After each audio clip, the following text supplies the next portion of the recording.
Assalamualaikum warahmatullahi wabarakatuh.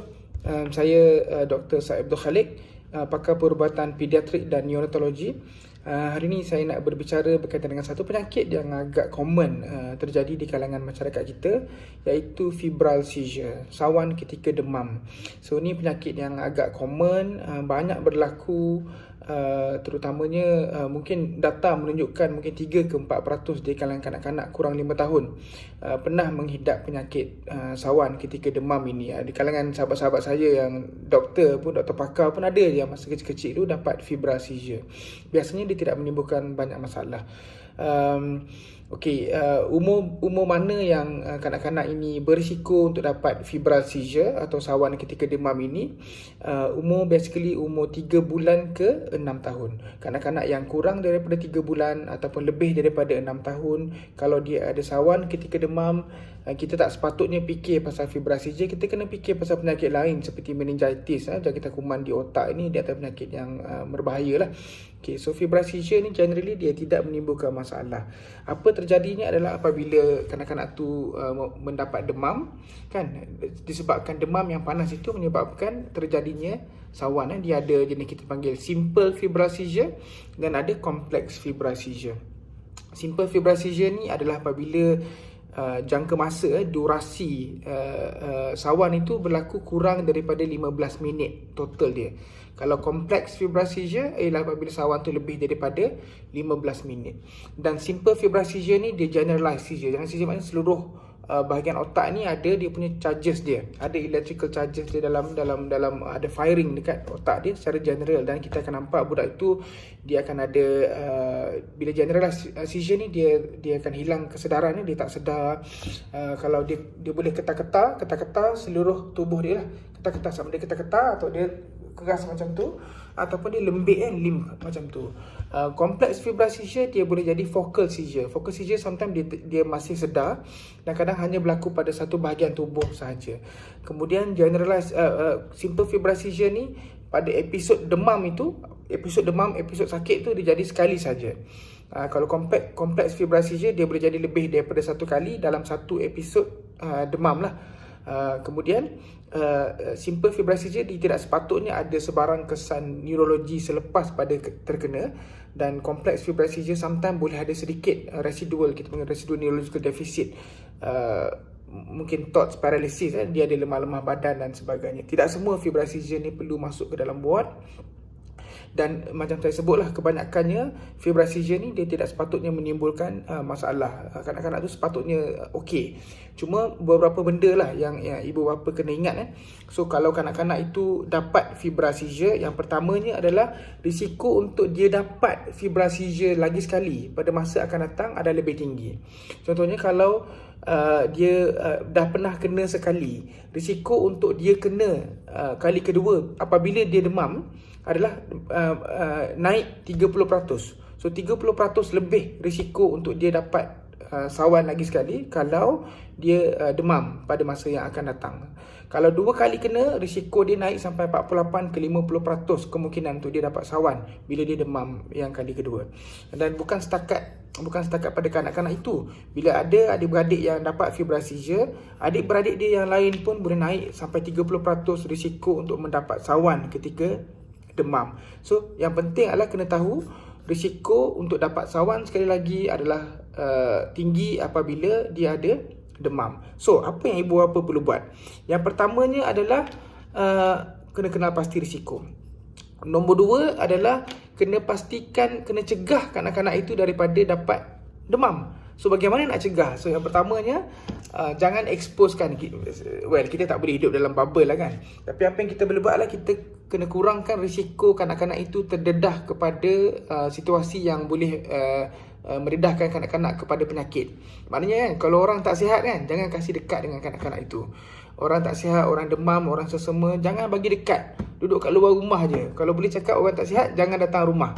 Itu yang terbaik kan. Sepatutnya kita kalau tak sihat, kenapa kita nak kena pergi visit orang lain kan? Kita bila sihat lah baru kita ni. Kenapa pula kita nak pergi menyebarkan kuman kepada orang lain So orang tak sihat jangan bagi dekat datang rumah, jangan bagi dedahkan kanak-kanak itu kepada orang yang tidak sihat. Yang pertama. Yang keduanya mungkin juga kita boleh boostkan immune system kita. Di antara benda yang kita boleh boost immune system kita, yang di antara bendanya adalah kita kena makan makanan yang sihat, halal dan thayyib. Orang sebut pasal halal, orang jarang sebut pasal thayyib. Thayyib ni benda baik, makanan yang berkhasiat. Cukup dia punya zat dia, cukup vitamin dia. Mungkin kita boleh tambah supplements, vitamin C, vitamin D. So di antara supplements yang bagus, zinc, kalsium dan sebagainya. So semua-semua ni boleh boostkan immune system kita. Kita boleh ambil, pastikan kanak-kanak tu ambil probiotics. Contohnya probiotics, prebiotics, complete food ni. Macam yang ada bakteria baik lah, bifidobacteria, lactobacillus. So semua-semua ni juga di antara benda yang boleh boostkan immune system. Studies have shown kanak-kanak yang minum probiotik ni, dia punya tubuh dia akan tinggi dengan immunoglobulin dan tinggi dengan darah putih. So untuk bantu dia untuk kuatkan sistem pertahanan badan dia. Okay, itu yang pertamanya, cegah daripada dapat demam. Tu nombor 1. Nombor 2, kat rumah kena sentiasa standby ubat demam, paracetamol, panadol tu. Saya nasihatkan jangan, tak payah simpan macam ibuprofen apa semua, tak payah, Voltaren semua tak payah, simpan paracetamol. So anak-anak yang biasa sawan bila demam ini, di rumah kalau boleh kena sentiasa standby ubat paracetamol. Bila ibu bapa rasa anak ni macam nak demam, terus bagi. Dan saya nasihatkan biasanya kita bagi ubat paracetamol tu sampai dia 1 hari tak demam langsung, baru kita stop. Dos dia kena tahulah dos dia. Dos dia untuk kanak-kanak is 15 mg per kilo. 15 mg per kilo. Dia ada preparation yang 5 ml 120 mg dan ada yang 5 ml 240 mg. So kena kira lah 15 mg per kilo. Boleh bagi sampai 4 kali sehari setiap 6 jam. So setiap anak tu demam ataupun nak demam, bagi terus. Okay, itu nombor 2. Nombor 3 adalah kalau jadi sawan, apa nak buat? Okay, yang pertama sekali, kalau anak jadi sawan, yang paling penting, step paling penting adalah jangan panik.